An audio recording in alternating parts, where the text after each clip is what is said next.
Hey, what's good, people? Welcome back to the channel. I'm Darius. I'm back. I know I haven't shown my face a lot around here these days. There were some personal matters that needed my undivided attention.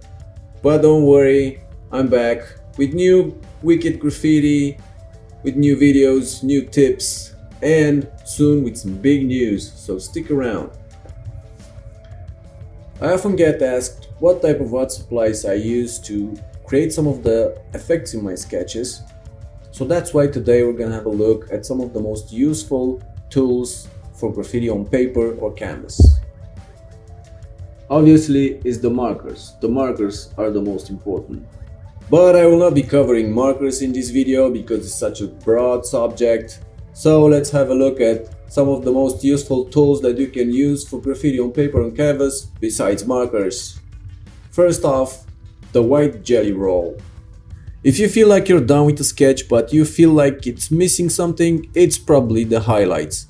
And there may be no other better option to make those whites than with a jelly roll. It goes over almost everything, although it may struggle a bit with highly pigmented alcohol markers, but nevertheless it is very useful if you want to make your letters shine or give them depth and contrast. It's a very useful and cheap tool.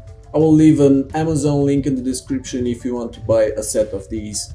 And then there's the fine liners, especially in different sizes, simply because some of the lines look a lot better when they are thick, while others look really good if they are thin. Also, a brush tip liner could be very useful in some cases, particularly if you're doing characters. This may come as a surprise to you, but I often use crayons in my artwork, and what I consider to be really important in highlighting and shading are the black and white kohl crayons. If properly used with a good blending stick, the black kohl can make your letter shading really realistic and organic. It may take a while to figure out how to use the blending stick together with a crayon, but the results are guaranteed to be great. The white kohl crayon can be handy when doing color blending or color fading to white. An electric eraser can really help you out if you want to erase thinner lines than what a normal eraser can, if you're working strictly in pencil, or if you want to erase your construction lines that can smudge when you go over them with an alcohol marker.